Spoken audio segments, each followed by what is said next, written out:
Welcome to 99 Adventures, the podcast where the campsite stories are all about the RV lifestyle. We're your hosts, Alan and Kim, fellow lovers of all things RV living. Here on 99 Adventures, we explore the highs and pickups of life on wheels, whether it's discovering hidden gems off the beaten path or tackling the realities of RV living.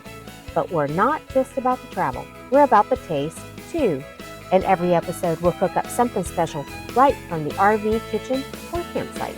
So get hooked up, grab your skillet, and let's hit the road. It's time for 99 Adventures, where the journey and the flavors never stop. Before we start on our next journey, talking about our next adventure, what's cooking? Everybody's bringing an appetizer for a Super Bowl get-together we're doing here at LMRV, and we're going to do pork tacos, steak tacos, and chicken tacos with the corn tortillas. I've got all of the meat been marinating. I've got some smoked paprika and some Southwest Fajita Seasoning, some chili powder, and all of our veggies that we're going to all put into one container and take up to the clubhouse for everybody to enjoy. And what are we cooking it on? Today we're going to do Blackstone. It actually is a little bit cooler than what we started out this morning. Otherwise, this would have been ideal, but we're going to stick with the plan. So let's dive into our experience with RV dealerships. Full time living in an RV, and who cares? We bought this rig, the Forest River Sandpiper 3800 RK, brand new in the summer of 24. And they had done some pre-work things to it and stuff like that. But one thing that had never worked correctly was the bearing buddies. Did I say that correctly? Dust covers. The dust covers, okay. And apparently that was something changed with Forest River or whatever. And then what we didn't realize was that we got into a cold spell and the furnace did not work. So we made an appointment to take it back.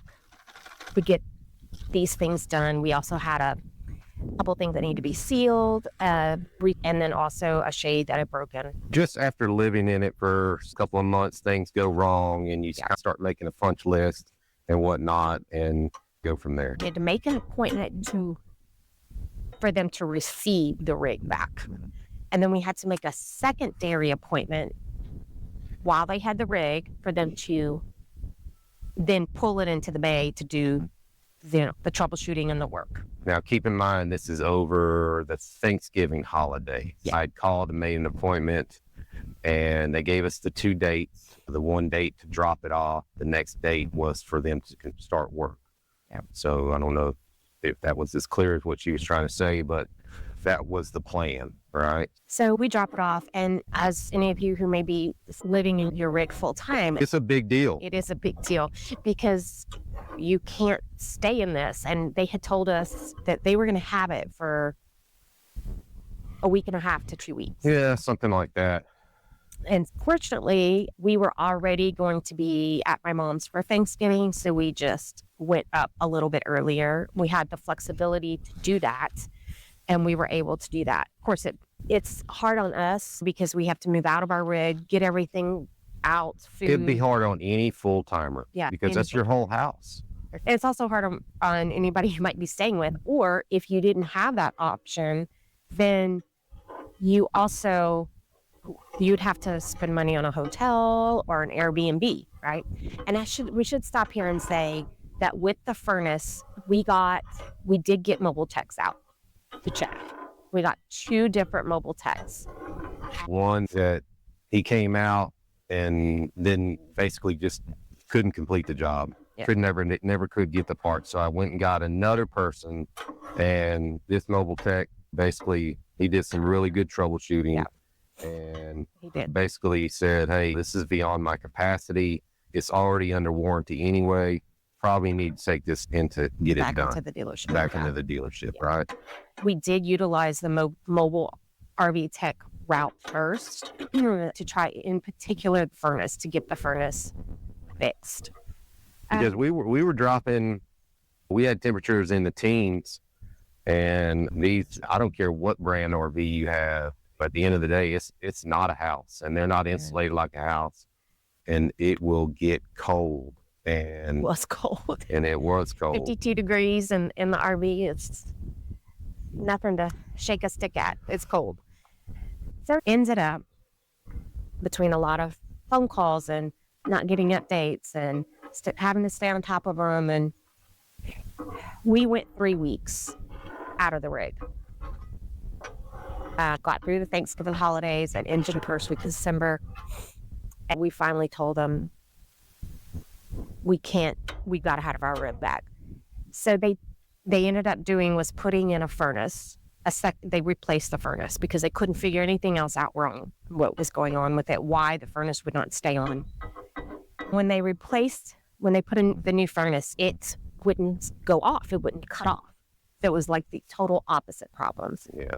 And we were really concerned at that point that this was going to be a huge issue. Now keep in mind, this is a 2024, yeah, right? So regardless of your route and what your plan, it just goes to show you that new or used, you can encounter issues off the showroom floor, yep, or out of the back or out of the backyard of someone's house, right? Do your due diligence, especially with a used rig, and get it inspected. And even then, that inspection is still not going to guarantee that a week into or 2 weeks into or a month into that things aren't going to break. Right. Because they are. We put the furnace on, I think, because when we bought it, it was the middle of the summer. And so we just didn't realize it was not working to its full capacity. And going back to the dealership and how important a walkthrough is, right? When you're taking possession of that rig at the dealership or whatever, or wherever you're at, that looking back, that's something that we never checked. We never checked that when we took possession of this. We never told them to start the heater up. Who thinks about that when it's 110 outside, right? The other thing we did not have them start was the washing machine, because our rig came with the Splendid washer and dryer, and we did not have them start that. We ended up, and lo and behold, those are the two things we had the issues with. The biggest issues. But the first issue with the washer was that it didn't turn on at all. Like the water, there was no water, and the valve was not turned on in the back. The water valve, it was shut off. But then even after that, we continued to have problems. And it wasn't until I pretty much pitched a fit with Alan, and I said, we have to pull this washer out. We have to pull it out. My thought was that the hose was kinked, or there was something going on with the hose behind the washing machine. And sure enough, that's exactly what it was. The hose was kinked, and that's what was causing it to not get enough water into the washer. But we fixed that and unkinked that hose, and it has been working like a charm ever since then. So I have nothing bad to say about the Splendid washer and dryer. Brett, anyway, so back to the story about, we told the dealership, hey, we have to have our rig back. We've been bunking with my mom for 3 weeks. Everybody was ready to get back into their own spaces and have their own spaces. And they said, okay, come pick it up. And they had to reorder another furnace. Yeah, so now we're on our third furnace. Yeah. In a 2024. And I think that really speaks to quality. We know that these RVs are not going to be the highest qualities, because they're meant to be flexible and move down the road and all of those things. But something like this, we found it quite. It's life disruptive. Yeah. Because you're living in it and all your stuff's in it, and you just can't move out of it. You're faced with a choice of going to spending more money for an Airbnb or a motel or whatever, or but you're fortunate like us and you can go mooch off a family for a couple of weeks, that's good. But sometimes that doesn't work out. What if we were out of state? Yeah. That's exactly what we would have had it done. Along with story of everything, it's important as full-time RVers to have a savings account for emergency type things where you might find yourself having to use one day. And if you don't, then what are you going to do? So you need to have that cushion. Think about that cushion of RV tech or an RV tech, or to have your to get own an expenses if you decide to fix it. right, Or an you need a new, Airbnb or a motel or whatever the case may be. You need to have that money set aside, or I hate to say put it on credit, but have a credit card that's dedicated to nothing but for something like that with a $5,000, $10,000 limit or whatever. I'm not trying to scare anybody. It's just reality, right? So anyway, so we did get her back the first week of December, and we were back here at Lake Medina RV Resort in our spot. But we had to wait until February 3rd. Yep, February 3rd, we finally took it back. That's how long it took them to get all of the parts required to fix our rig. The new bearings, covers. So think about that. Think about the shade. Think about the timeline that you've been given, right? Well, had we stayed at my mother-in-law's house, how long we would have been with her? 2.5 months. 2.5 months. Think about that. That's huge, huge. Now, think about if the mother-in-law wasn't there. 2.5 months of expenses. Airbnb, but yeah. But we put some real strict parameters around the dealership too. We said, look, we can only bring this in on a Saturday, and you have to fix everything right then and there. We're going to bring it in, and Aaron didn't even want to unhook, and he did get his way on that one. And I'm literally, and I told him, I said, look, I'm literally going to back this thing into a bay. And that's exactly what I did. That's exactly what I did. That's exactly how it worked out. The dealership came through after they did months of back and forth and ordering this and doing that and all those things. I have to say that they did finally come through, but I think the main point is what a pain in the rear it was. And then to pour salt on the wound. You want to talk about us pulling out of here to take it? Oh, yeah. Yeah, so then the morning, we had to have it there at 9 o'clock. It's about an hour and a half there. And when we first pulled into this place, you can see the canopy that we talked about, large oak trees and stuff. So if you're just listening to audio, there's just lots of big oak trees that overhang, just a lot of shade. And when we first moved into this spot, there's this one tree that overhangs our spot. And I told Ken, man, I'm like, you know what? That tree is going to be a problem. Right. And sure enough, it was. That morning, trying to get out of here, we were probably in a little bit more rush than what we didn't get up early enough. That's her fault. And then trying to get out of here, and I pulled out and I caught the Wi-Fi King something. Yeah, it's like a wine guard, but it's called King something or other. The dome, it sits in the front left driver's side corner right there. And I caught it. I caught it with that limb, and I ripped the whole thing off of there. And so while I say it was due to being in a rush or whatever, I could also say that it's also due to having to deal with the RV dealership. I wouldn't have been leaving our spot if I didn't have to go back out to the dealership to have things fixed. And them not being able to do it the first time and having to do it again, here we are. And I don't really know a good solution, a better solution to especially when it's an warranty work, and you have to take it back to the dealership where you bought it at. And here's the thing: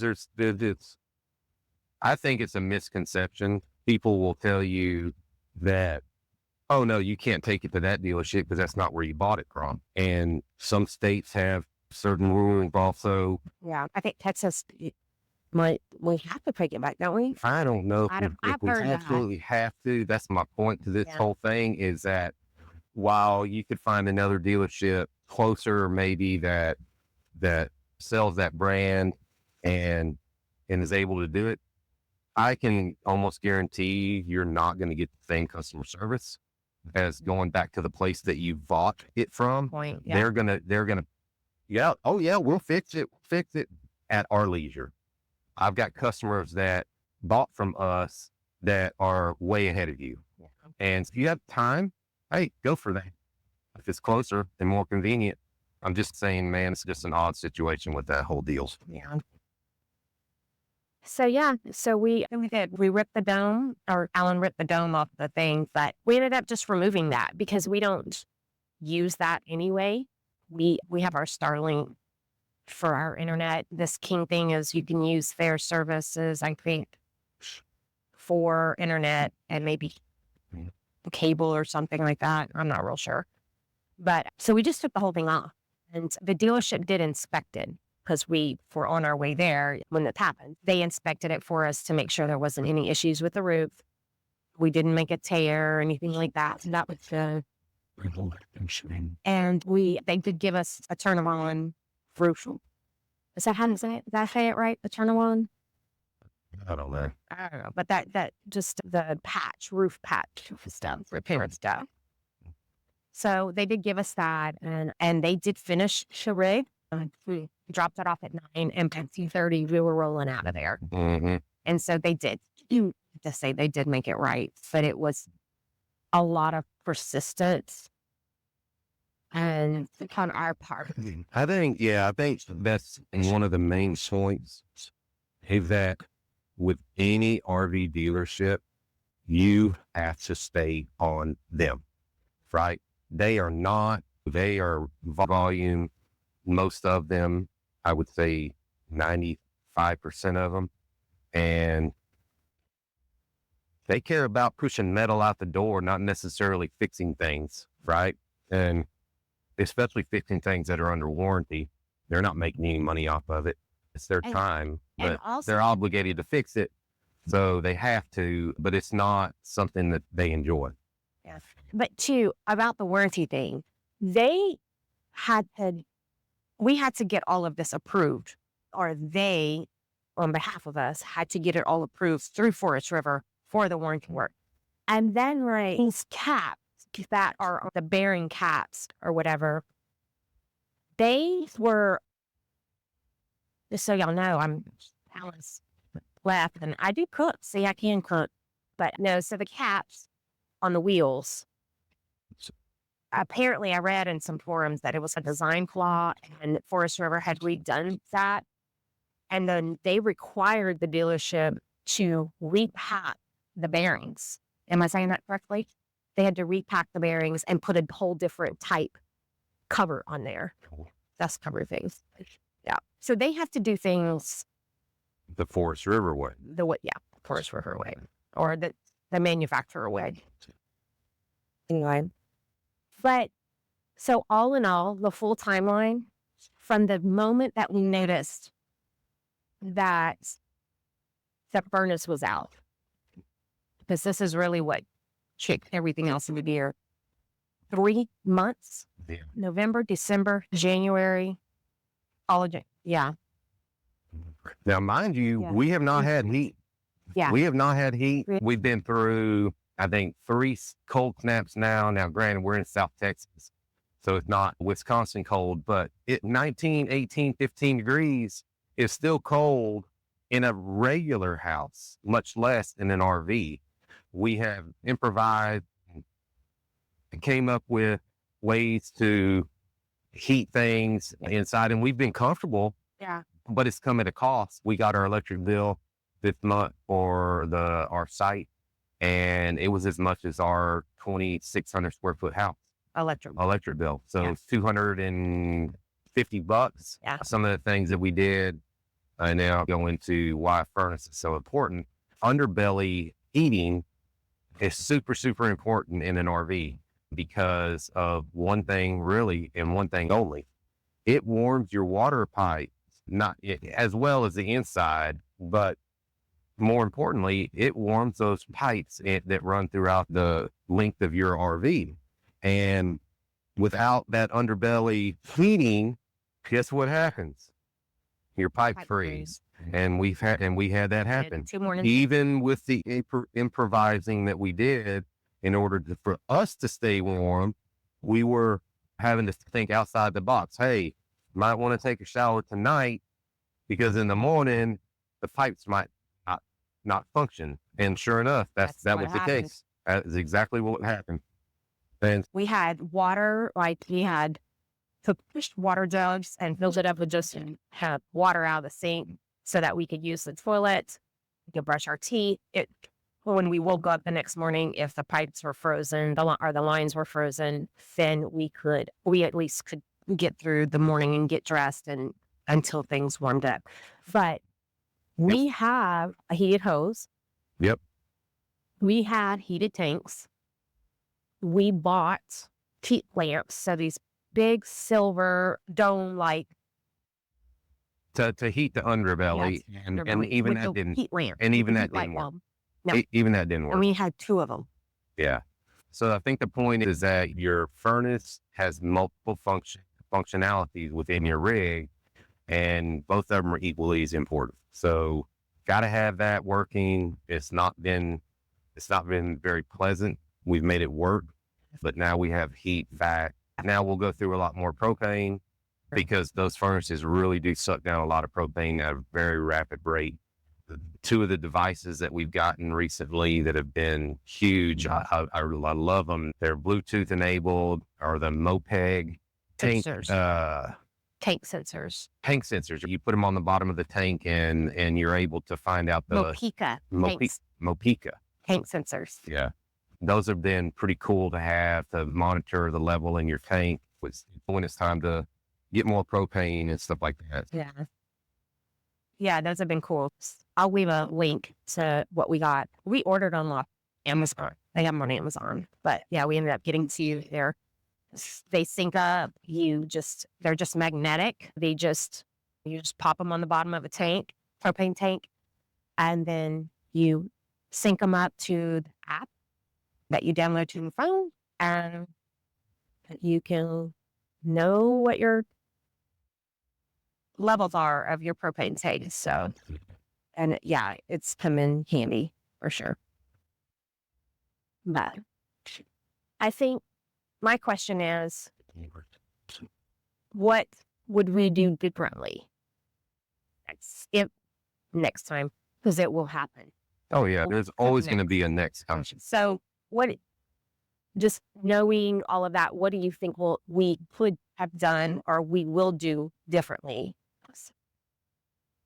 You asking me? Yeah, asking you. I guess just making sure that you're setting those boundaries with the dealership, and then the transparency of your transparency to them, and then likewise at the end of the day, you don't know, gauging their transparency to you, that they're going to hold up their end of the bargain. To say that I would do anything differently, I don't know. Maybe I would wait until I got confirmation that it was going to be in a bay and not sit on a lot for a week and a half before they even pull it into a bay to start troubleshooting. That's exactly. Like, I want to know that date, right? Give me that date that I can pull it straight into the bay rather than it sit on a lot for 2 weeks. Because at minimum, most places literally sits for 2 weeks before they even pull it into a bay. Yeah. And that is industry standard right now. I don't know. I mean, it's hard to say that I would do anything differently per se, but other than try to gauge that pull into the bay date with them, that's really the only thing that I could say, well, I would do differently. And the other thing is too, we call quite a few RV techs. And remember the one guy, he was like, I don't have any availability until the first week of December.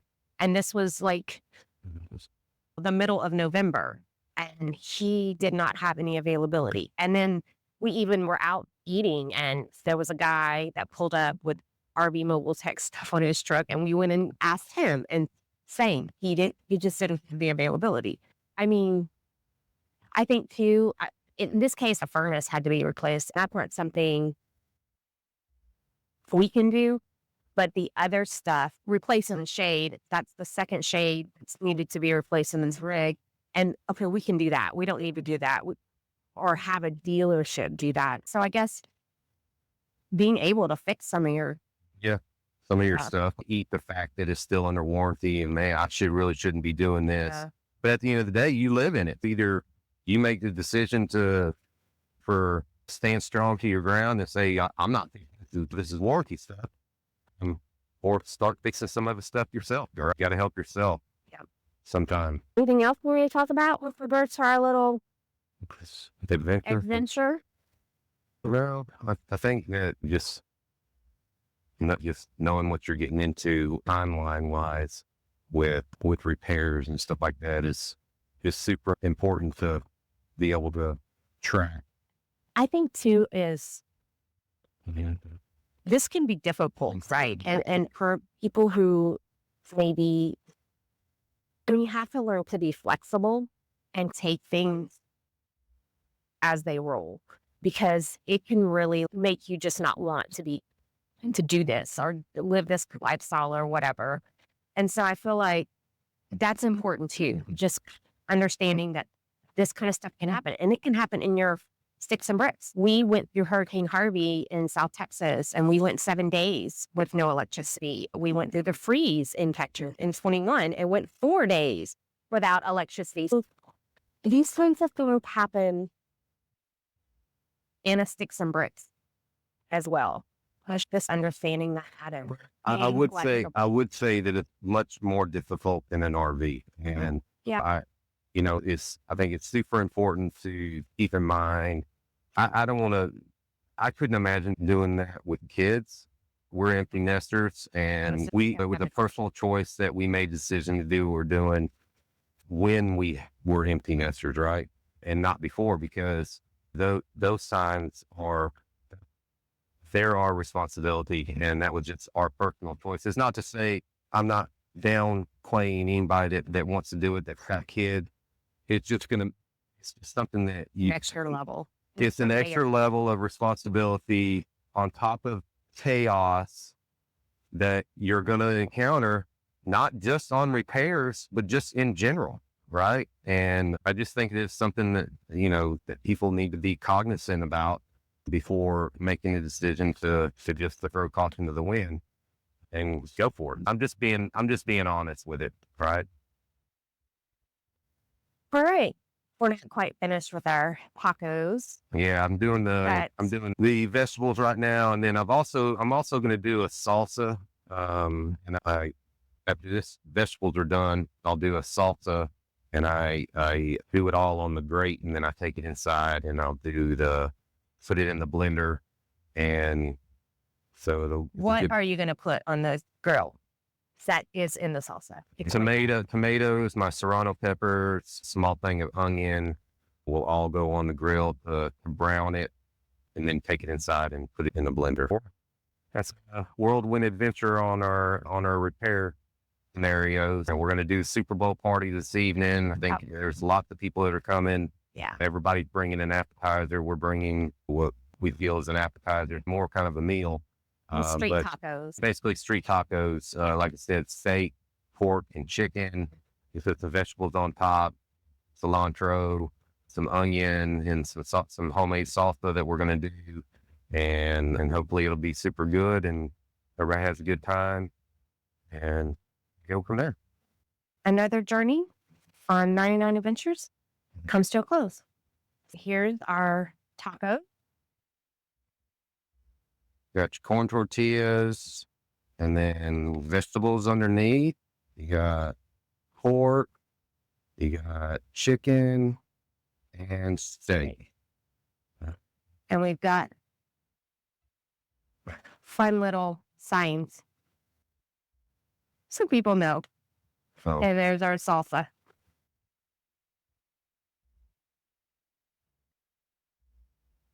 Right. 11. Who makes the best salsa? So join us in a toast. Here's to RV Life, tasty meals, and adventures still to come. Until next time, enjoy your RV adventures and bon appetit. See ya.